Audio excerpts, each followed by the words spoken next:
15.2, part 1. So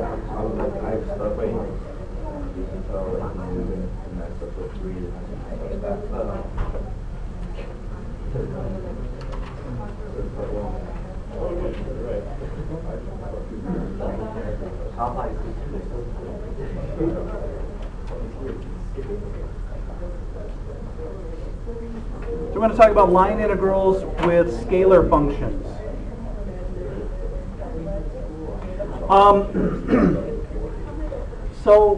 So the idea of a line integral is that they're similar to integrals of a single variable, but rather than evaluating our integral along the x-axis or the y-axis, we're evaluating it along a curve.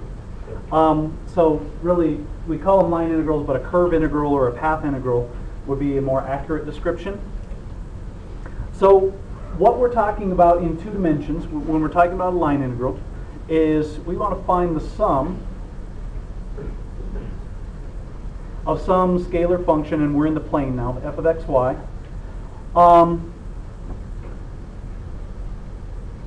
along some path C.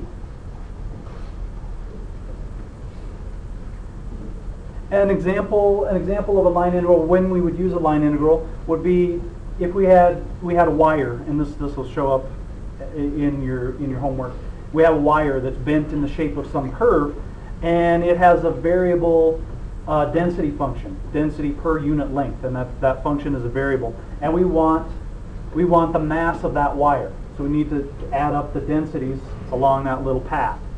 So our process for evaluating this line integral is we want to write our curve or our path as a set of parametric equations.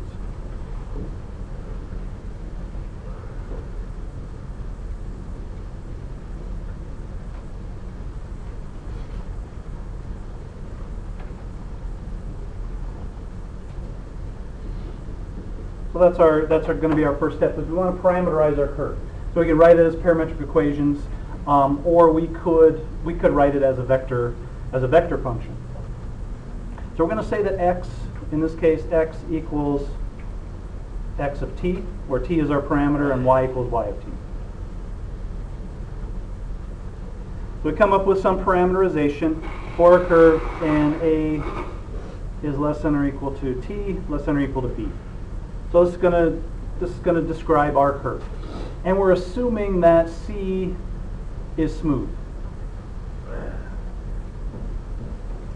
And again, by smooth, we mean that our derivatives are continuous and they're not simultaneously zero. So we don't have any pointy parts. So this is our step. We parameterize our curve, and we're assuming that our curve is smooth. So what we're looking at is, here's our plane, our xy plane, and we have our curve in the plane.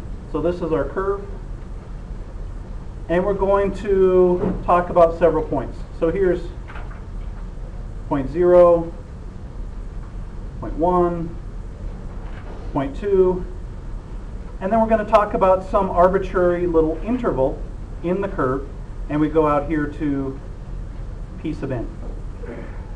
So in this little interval, let me mark it in red here, between these 2 points, the length of this little interval we're going to call delta s sub I, where s is our arc length. And this point, some point in this interval, is x sub I and y sub I. So what we're doing is we're dividing our curve. This should be a familiar argument by now. We're dividing this curve into little intervals, and this x sub I, y sub I is 1 point in the ith interval, and the length along here is delta s sub I. And we're going to say for our curve here, P0 corresponds to t equals a, and p sub n corresponds to t equals b. So we're dividing this curve into small arcs. Each piece has the arc length delta s sub I, and we're going to form the sum. We want the sum of this function times the arc length. So our example was we had a density function, and we want to find the mass of this wire. So using this argument, we're going to form the sum.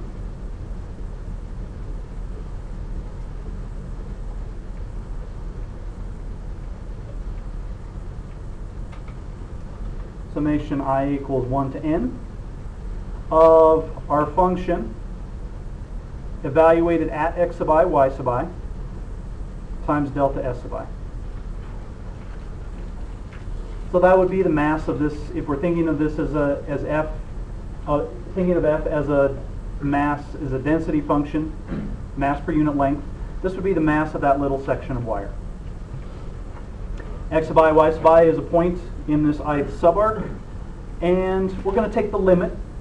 Again, familiar argument, take the limit as delta s sub I gets smaller and smaller, and that's going to lead us to our definition of a line integral. So as we take the limit, delta s sub I gets smaller and smaller, that is our line integral. So the line integral, we're going to define it this way.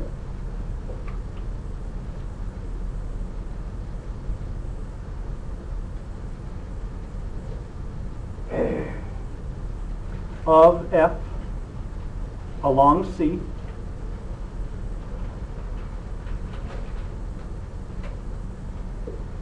and for a line integral we need a function and we need a curve, we need a path. So our definition is our line integral along C of f of xy ds is the limit as delta s sub I approaches 0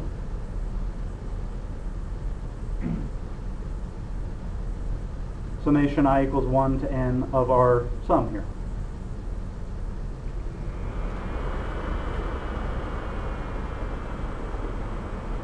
And we said C is a smooth curve.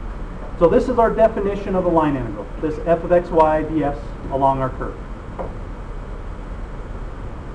So again, we're just multiplying the function evaluated at our point times the arc length at that little point, and we're summing it over the curve. So now we know what it is. This is what a line integral is. Well, now we're where we were when we defined a double integral or a triple integral. We need to know how to evaluate this. So this is our definition. How do we evaluate this? So that's what we really want to do is evaluate these line integrals. So let's come up with a way to evaluate this line integral. All right, remember back in chapter 12 when we talked about curvature and we talked about arc length and we talked about parameterizing a curve by its arc length.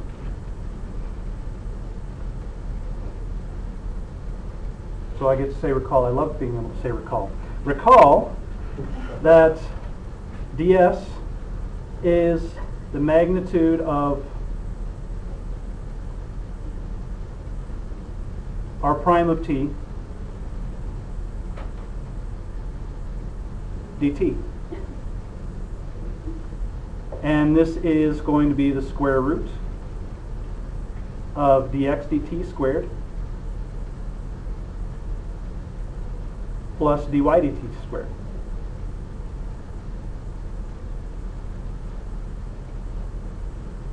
dt.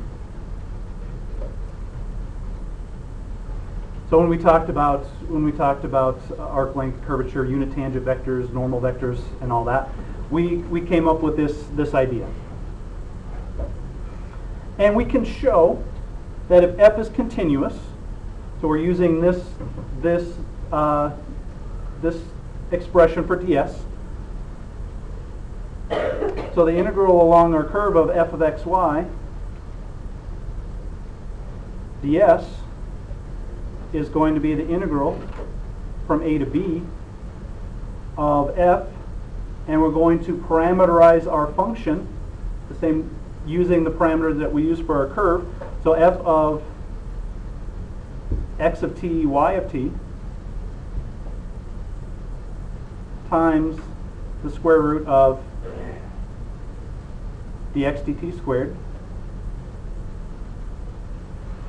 plus dy dt squared dt. And the way we write this in shorthand is we say that this is the integral from a to b, just to shorten our, make our notation a little nicer, is we say f of xy times the magnitude of r prime dt. And we're saying that x, again, is x of t, y is parameterized by our parameter, y of t, and a is less than or equal to t, less than or equal to b. So this is how we evaluate this line integral. F of xy times the magnitude of r prime times dt. A couple of things, important things to remember about line integrals. We parameterize our curve. To evaluate a line integral, we parameterize our curve. We express our function in terms of that parameter. So whatever parameterization we choose for our curve, we have to express our function in terms of the parameter. The way we choose to parameterize our curve introduces an orientation to our curve. We're saying this direction is positive. So as we're traveling along the curve, we introduce an orientation to the curve. So it's important to remember that a parameterization introduces an orientation. We're saying this is positive. And when we're doing a line integral, if f of xy, if our function is just 1, then this integral just gives us the arc length of our curve. So the line integral gives us our arc length. We can visualize this line integral with the scalar function as an area if f of xy is positive. So we could think of if we have some curve in the plane and f of xy is a height above that curve. So we're up here and this is f of xy. Then this line integral gives us the area of this. We could think of this as a fence along this curve, and the height of that fence is given by f of xy. So the line integral would give us the area of that fence from a to b. So that's one way we could visualize the line integral with a scalar function. If f of xy is positive, we can think of it as an area above that curve where f of xy is some height function. Any other interpretation of a line integral really depends on what f represents, what our function represents, and what our curve represents. So there's not one way to physically interpret or to mathematically interpret a line integral. If we want a physical interpretation, it depends on what f represents and what our curve represents. And we make a similar argument for functions of 3 variables, f of x, y, z. And we just, all we would do to our line integral here is add a z component. We would have f of x, y, z, and we would have a dx, dz, dt in our radical here. So everybody clear on what we have done here so far?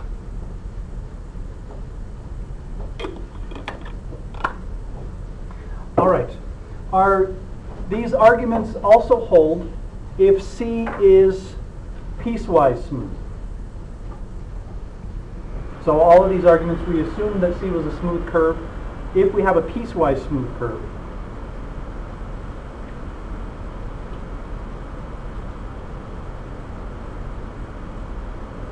we can use the same arguments for our line integral.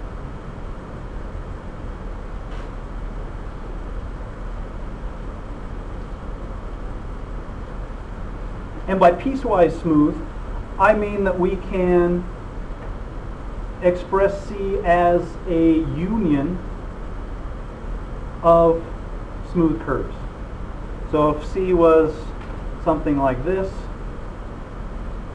and we call that C1, and then we had some other C2, C3, C4. So if we have these pointy corners here that would normally give us a problem. What we do with a piecewise smooth curve is just break our curves into pieces where each piece is smooth. So we can do line integrals on a piecewise smooth curve the same way. We just would sum a line integral for each of those four. We wouldn't try to come up with a parameterization for the entire curve. We would just break it into pieces. So that's what we mean by a piecewise smooth curve.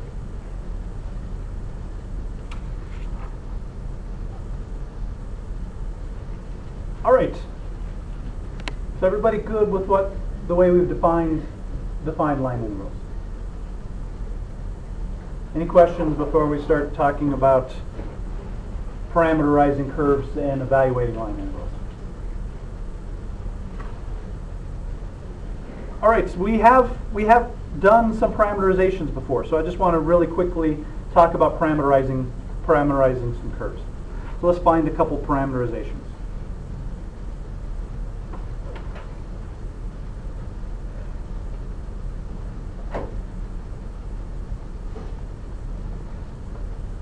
Just to have a little bit of a reminder about how we do this.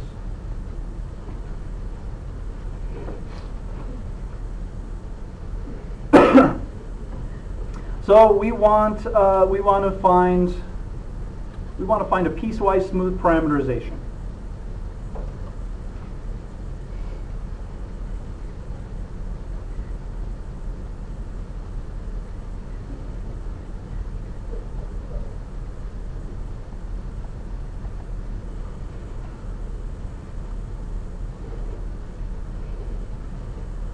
So for our first example, we have x squared over 16 plus y squared over 9 equals 1.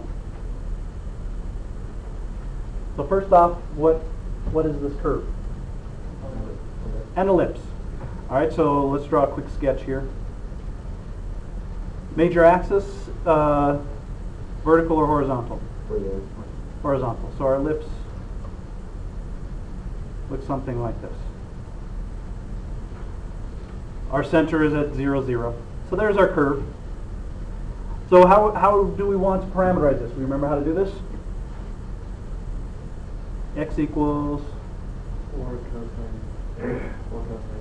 4 cosine t. We have x squared plus y squared, something to do with x squared and y squared equals 1. So we should think of our Pythagorean identity.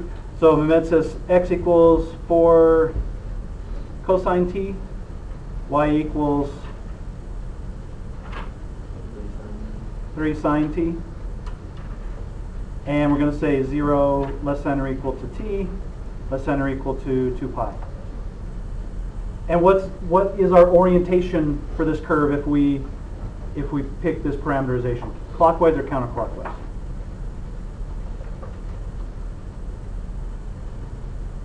When t equals 0, where do we start out?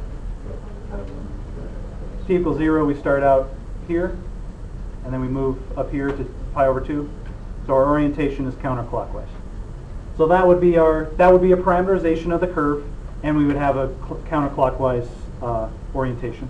So we could say that if we wanted to write a vector valued function, r of t equals 4 cosine t I plus 3 sine t j. And I'm thinking back here, I forgot my vector signs on my r primes. There we go. This should be those should be my position vectors. All right, questions on that parameterization? So we did this a little bit back in chapter 12. All right, let's look at another one. So here is our curve. We want to find a parameterization, a piecewise smooth parameterization.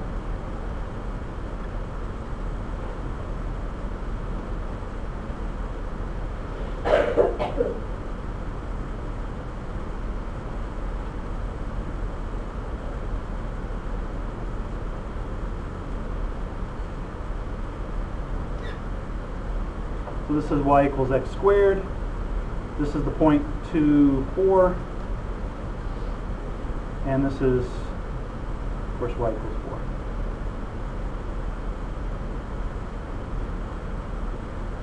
So what are we going to do here? Remember what we did for curves like this?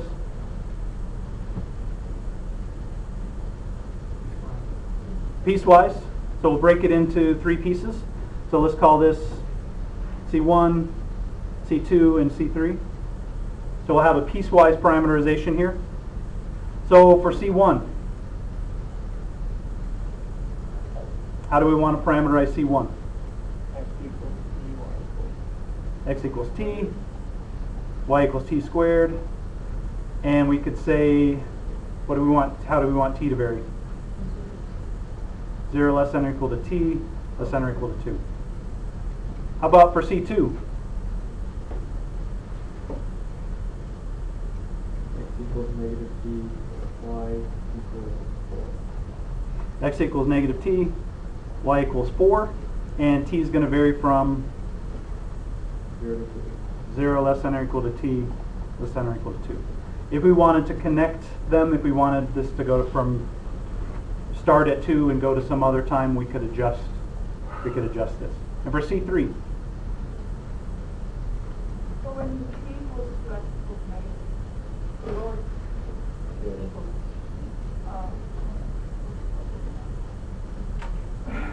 so what do we need to do? X equals 0, y equals 4 minus 2. X equals, wait, are we okay with the second curve?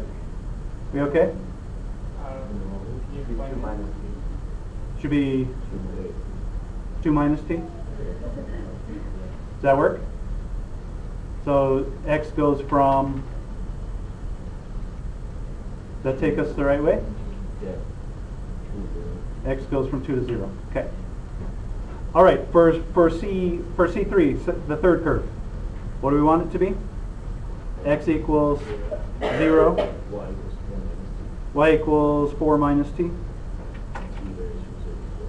and 0 less than or equal to t, less than or equal to 4.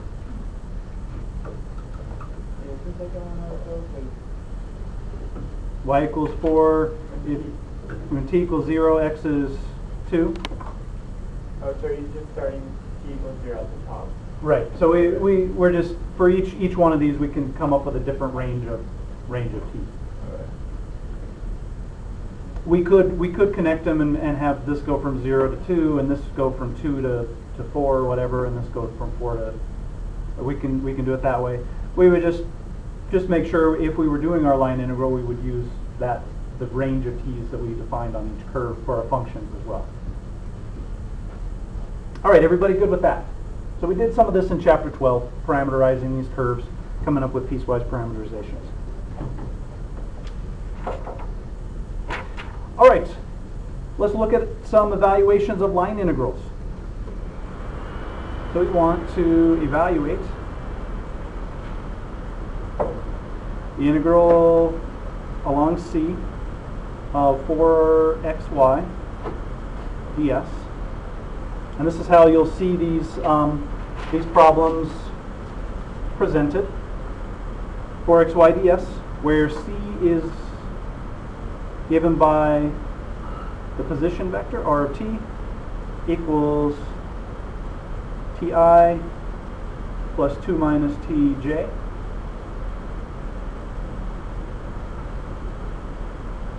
Zero less than or equal to t, less than or equal to 2. Oops.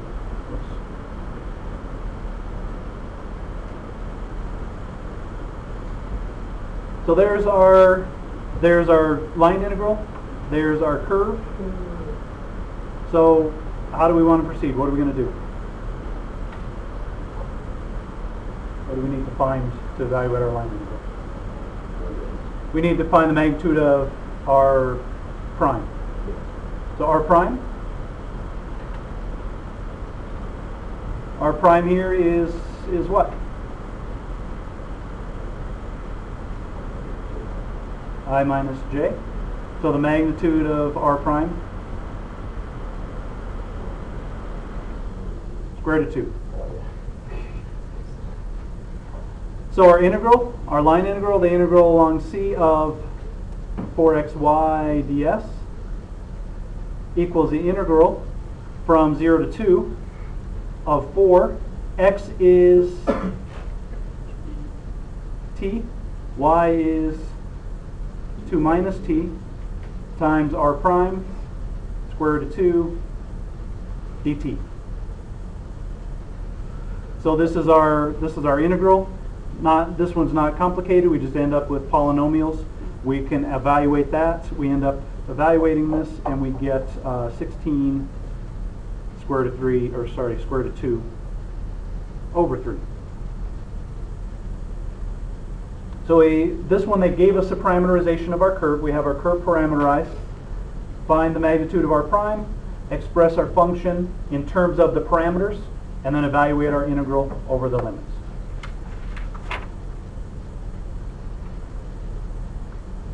So that one was an easy example. Questions? Okay, let's look at another one.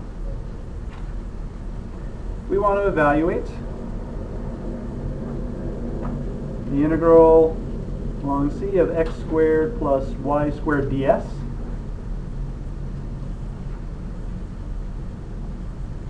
Along c is counterclockwise around x squared plus y squared equals 4. From 0 to 0, 2.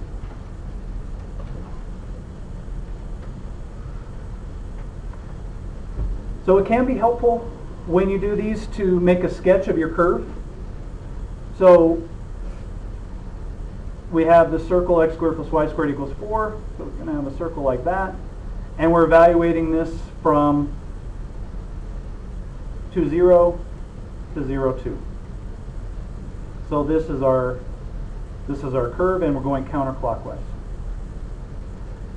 So the first thing we need to do is parameterize our curve. So how do we want to parameterize this circle?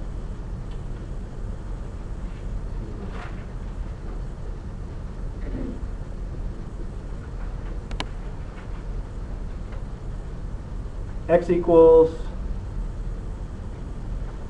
2 cosine t, or theta, we could use theta. Y equals 2 sine theta, or 2 sine t. And to go from here to here, 0 is less than or equal to t less than or equal to pi over 2. So now we can write our line integral. We're going to have the line integral of x squared plus y squared ds equals the integral from 0 to pi over 2. X squared plus y squared on our curve is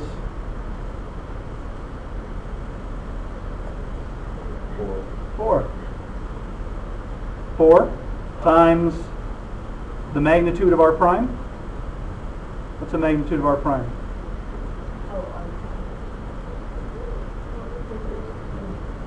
Square root of 2x squared plus 2y squared.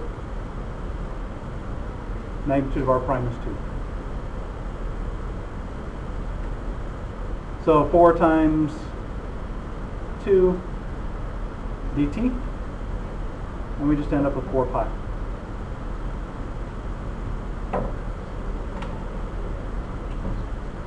Are we good? Good? What's that? Magnitude of r prime. So let me write out, I'll do that over here. So r prime, if we do r prime is minus 2 sine t I plus 2 cosine tj, and the magnitude of r prime, square root of 4 sine squared t plus 4 cosine squared t. And that's just, okay?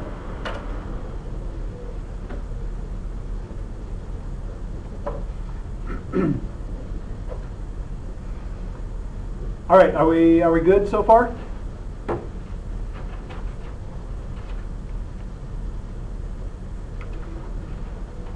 All right, let's do one more example.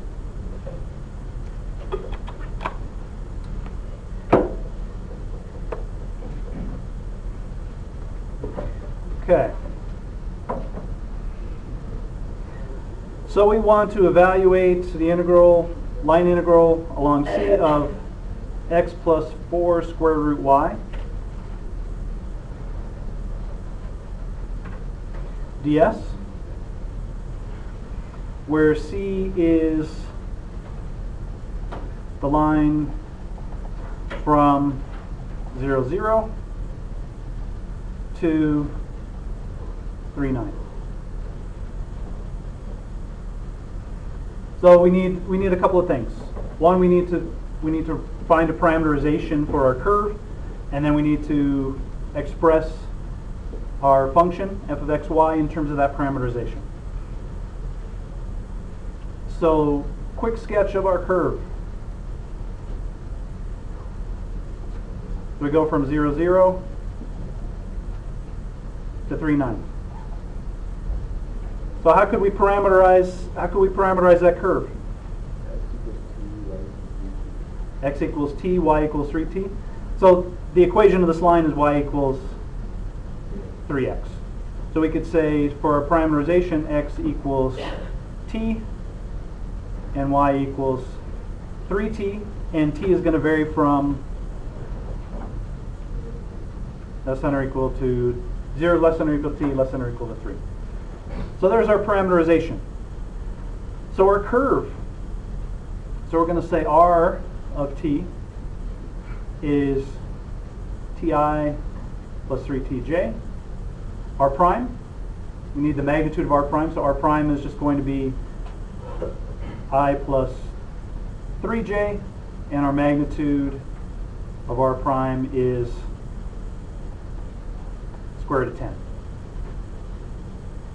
Now our examples so far today are pretty easy, where all of our magnitudes are constant. Magnitudes don't always turn out constant. If they're not constant, then we have to the problem ends up having to be set up in such a way that we can come up with, we have something that we can integrate. All right, now we're ready to write our line integral. So we have the integral from 0 to 3. X is t plus 4 times the square root of 3t times the square root of 10 dt. Not a difficult integral to evaluate. Again, we're using the power rule. So we evaluate this, and this turns out to be 57 square root of 10 over 2.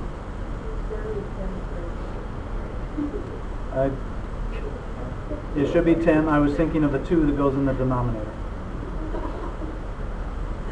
I think faster than I write, which I don't know if that's a good thing or a bad thing. All right. So questions on setting these up and evaluating these.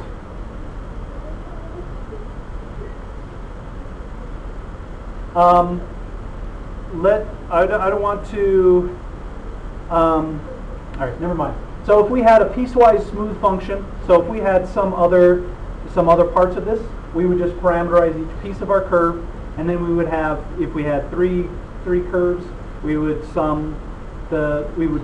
have 3 different line integrals that we'd have to add for each path. So just to go back here really quickly, where was a function? If we were evaluating some line integral over this curve, we would have 3 different line integrals that we would have to evaluate, one for each particular path.